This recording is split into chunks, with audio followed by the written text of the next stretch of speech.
Hi, hello.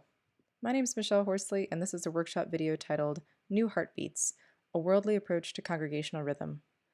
For the next 45 minutes or so, we're going to be exploring rhythm and how to include it in your own respective music ministries in fun, appropriate, and inclusive ways. I'm going to be offering some suggestions for how to approach rhythm musically with various ideas for exercises and song accompaniments, and I'm also going to be offering suggestions on how to approach rhythm contextually, perhaps even philosophically. I'm going to share some thoughts about how to introduce the value of rhythmic exploration and, more broadly, music making that has origins not necessarily in Western European classical music.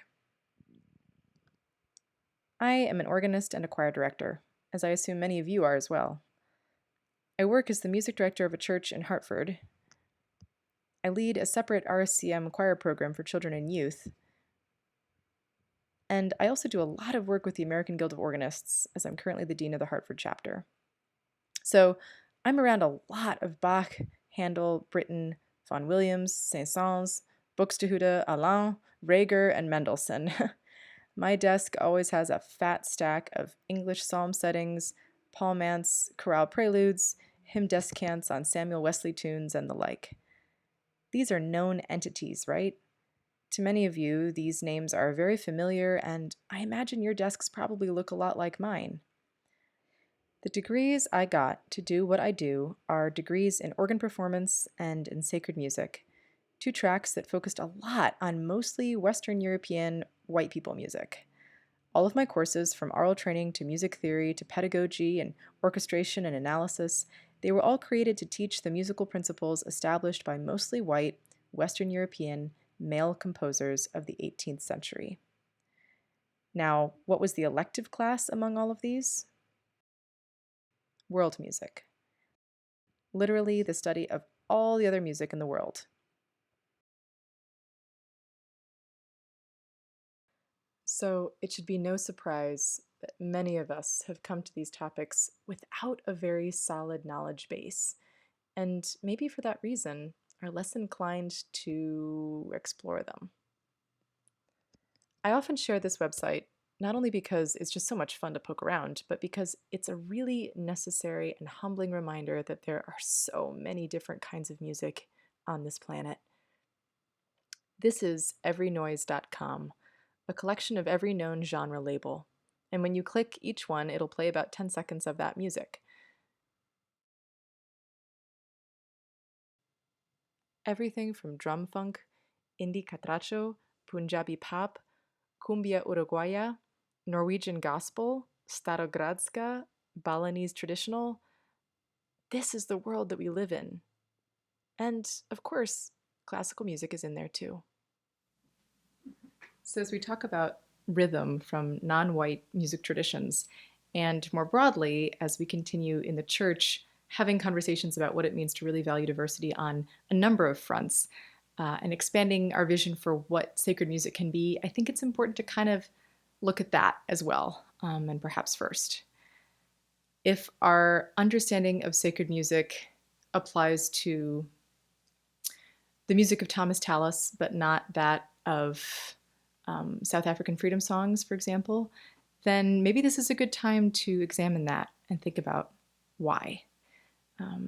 If you are a person who adamantly believes that the pipe organ is a sacred instrument, but the African djembe is not, then I encourage you to, keep your heart open and your mind open and let yourself digest whatever it is that I may be able to share with you. And I hope some of it will be helpful.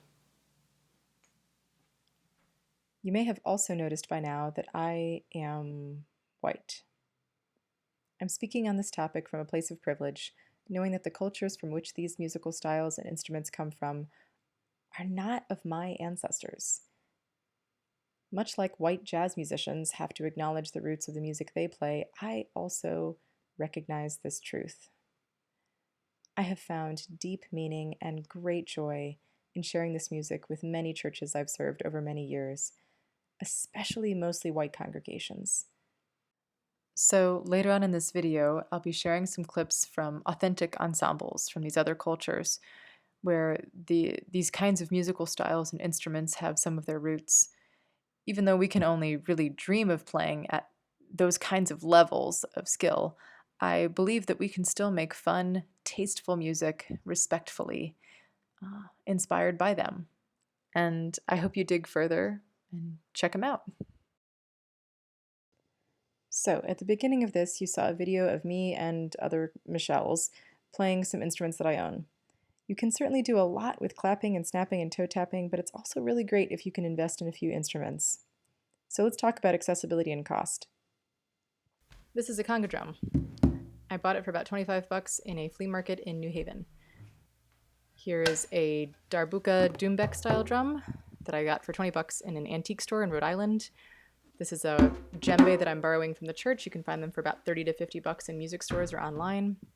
This is a little guiro in the shape of a frog. This is a turbo cabasa, tambourine, of course. Here's some claves. Here's a rain stick. These are kind of fun. And this is a thumb piano, also known as a kalimba, and that is an F major triad. These are called banakulas, also known as aslatuas, and they're really kind of hard to play, so I'm still learning them.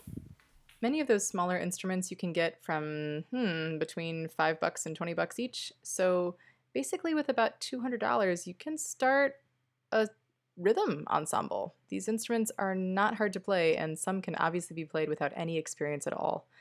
The claves and the tambourine look very easy to play, but require a lot of rhythmic precision. The guiro and the rain stick, less so. So maybe if you've got a couple folks who are less rhythmically experienced, you can invite them to start on those.